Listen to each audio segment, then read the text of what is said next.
ဒီဇလန်ကတော့တန်ဇာနီးယားရဲ့ချင်းထိပ်ဘရင်နိုင်ငံတော် Pride Lands မှာအစပြိုးခဲ့ပါတယ်။ Pride Rock လို့ခေါ်တဲ့ကြောက်ဆောင်ကြီးပေါ်ကနေချင်းထိပ်တအုပ်ကတရိษံလောကကြီးတစ်ခုလုံးကိုအုပ်ဆိုးနေတာပေါ့။ဒီနေ့မှာတော့ဘရင်ကြီးမူဖာဆာနဲ့မိဖုရားကြီးဆာရဘီတို့စီကနေချင်းထိပ်လေးစင်ဘာကိုမွေးဖွားလာခဲ့ပါတယ်။ဘရင်နိုင်ငံတော်ရဲ့ဆရာကြီးအကြံပေးပုဂ္ဂိုလ်ဖြစ်တဲ့ယာဖီကီကဝင်းငင်းစာစင်ဘာလေးကိုတရိษံပေါင်းစုံစုဝေးနေတဲ့ပရိသတ်ကြီးစီဂုဏ်ယူစွာနဲ့မြှောက်ပြခဲ့ပါတယ်။ဒါပေမဲ့အဲ့ဒီမှာတယောက်ရှိနေတယ်။အဲ့ဒါကတော့ဘရင်မူဖာဆာရဲ့ညီတော်စကားပါပဲ။သူ့ရဲ့စိတ်ထဲမှာတော့အကိုရဲ့ထီးနှံကိုလူယူခြင်းတဲ့စိတ်တွေကိန်းအောင်နေခဲ့တယ်။မူဖာဆာကတားတော်လေးစင်ဘာကိုသူတို့ရဲ့ဘရင်နိုင်ငံတော်ကြီးကိုလိုက်လံပြသရဲ့နေနိတ်မိတ်အပြင်ဘက်ကိုဘယ်တော့မှခြေချခြင်းမပြုတ်ဖို့တားမြစ်ခဲ့ပါတယ်။ဘရင်တစ်ပါးရဲ့တာဝန်တွေအကြောင်းပြီးတော့တက်ရှိအားလုံးကိုဆက်ဆက်ချီညောင်ထားတဲ့ဘဝတန်တရား Circle of Life အကြောင်းကိုလည်းရှင်းပြခဲ့ပါတယ်။ဒါပေမဲ့ကောက်ချစ်တဲ့စကားကတော့စင်ဘာလေးကိုနဲနိတ်မိတ်အပြင်ဘက်ကစင်တင်းချိုင်းကိုတွားဖို့လှည့်ဖျားပြီးမြှူရွှေခဲ့တဲ့အဲ့နေရာရောက်သွားတဲ့အခါမှာတော့စင်ဘာလည်းသူ့ရဲ့အခင်ဆုံးတငယ်ချင်းနာလာတို့နဲ့ရောက်ရက်ဆက်တဲ့ရှင်းစီဦးဆောင်နဲ့အဆက်အပြောင်းနဲ့ဟာယီနာအုပ်ကြီးဟဲ့လိုက်လံတိုက်ခိုက်ခြင်းကိုခံရပါတော့တယ်။ကံကောင်းစွာပဲဘရင်ရဲ့လက်ထောင်ဇာဇူကအချိန်မီတရင်ပို့လို့မူဖာဆာရောက်ချလာပြီးချင်းတိတ်လေးတွေကိုကယ်တင်နိုင်ခဲ့ပါတယ်။တားဖြစ်သူကစကားနားမထောင်ပဲကိုတော့နာလာကိုပါအန်ဒီရဲ့ကြာရောက်စေတဲ့အတွက်မူဖာဆာစိတ်ဆိုးပေမဲ့လည်းသူ့ကိုခွင့်လွှတ်ခဲ့ပါတယ်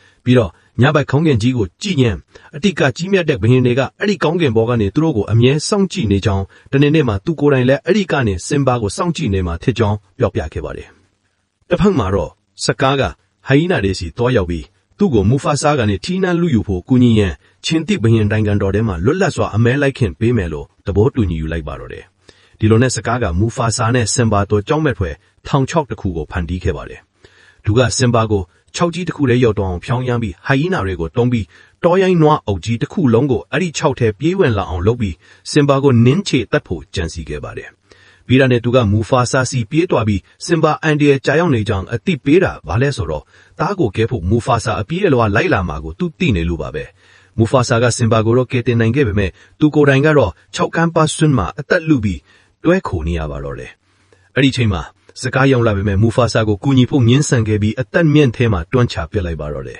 ။အိမ်နောက်မှာတော့သူကစင်ဘာလေးစီသွားပြီးမူဖာဆာတေဆုံးရတာသူ့ကြောင့်ဖြစ်တယ်လို့လိန်ညာလက်ဖျားဟေပြီးဒီနိုင်ငံကနေထွက်သွားပြီးဘယ်တော့မှပြန်မလာဖို့အမိန့်ပေးလိုက်ပါတယ်။ဟိုင်းနာရီကိုစင်ဘာကိုတတ်ပစ်ဖို့ခိုင်းလာပေမဲ့စင်ဘာကတော့လွတ်မြောက်သွားပါတယ်။စင်ဘာမသေးပဲလွတ်သွားတာကိုမသိတဲ့စကားကချင်းတိတ်အုပ်ကြီးစီပြန်လာပြီးမူဖာဆာရောစင်ဘာရောနွားအုပ်နင်းပြီးတေဆုံးသွားကြပြီဖြစ်ကြောင်းသူကကဲဖို့အချိန်မမီလိုက်တောင်လို့လိန်ညာပြောဆိုခဲ့ပါတယ်။ဒီလိုနဲ့စကားကဘရင်အစ်စ်ဖြစ်နေရှိထွက်လာပြီ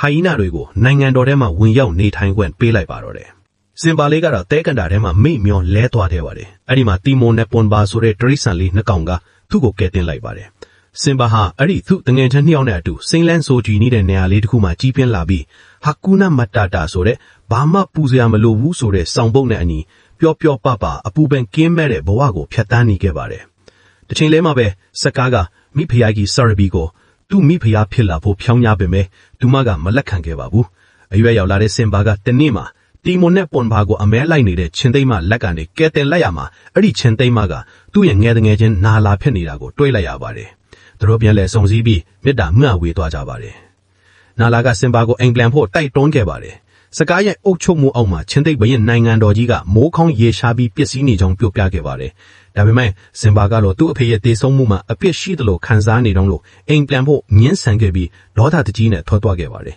။အဲ့ဒီချိန်မှာသူကယာဖီကီနဲ့ပြန်လဲဆုံတွေ့ခဲ့ပါတယ်။ယာဖီကီကသူ့ကိုမူဖာဆာရဲ့စိတ်ဝိညာဉ်ကစင်ဘာရဲ့အတွင်းထဲမှာဆက်လက်ရှင်သန်နေကြောင်းပြောပြခဲ့ပါတယ်။အဲ့ဒီညမှာပဲစင်ဘာဟာညဘက်ကောင်းကင်ကြီးကနေပေါ်ထွက်လာတဲ့မူဖာဆာရဲ့ဝိညာဉ်နဲ့တွေ့ဆုံခဲ့ပြီးသူ့ရဲ့တကယ်နေရာမှန်ဖြစ်တဲ့ဘရင်နေရာကိုပြန်လဲရယူရမယ်လို့အဖေဖြစ်သူကမိန့်မာခဲ့ပါတယ်။အဲ့ဒီခါကျမှစင်ဘာတယောက်သူကသူ့ရဲ့အတိတ်ကနေအကြာကြီးထွက်ပြေးနေခဲ့ပြီးဖြစ်ကြောင်းကိုသဘောပေါက်သွားပြီးချင်းသိပ်ဘရင်နိုင်ငံတော်စီပြန်သွားဖို့ဆုံးဖြတ်လိုက်ပါတော့တယ်။တငယ်ချင်းတွေရဲ့အကူအညီနဲ့စင်ဘာဟာ Pride Rock ပေါ်ကဟိုင်းနာတွေကိုကြော်ဖြတ်ပြီးစကားနဲ့ထိတ်တိုက်တွေ့ဆုံခဲ့တယ်။အဲဒီချိန်မှာစကားကမိဖုရားကြီးဆာရဘီကိုတိုက်ခိုက်နေတာဖြစ်တယ်။စကားကစင်ဘာကိုမူဖာဆာရဲ့တေဆုံးမှုမှာသူ့မှာအကာအကွယ်ရှိတယ်လို့လောင်ယောင်ပြောဆိုခဲ့တယ်။အဲဒီနောက်မှာတော့သူကိုယ်တိုင်ကမူဖာဆာကိုတတ်ခဲ့တယ်ဖြစ်ကြောင်းလှောင်လွန်းထိုးပြီးပြောလိုက်ပါတော့တယ်။ဒါကိုကြတော့စင်ဘာဒေါသအကြီးမဲထွက်သွားပြီးအမှန်တရားကိုချင်းသိပ်အုပ်ကြီးတစ်ခုလုံးကိုပြောပြလိုက်ပါတယ်။ စကားကကို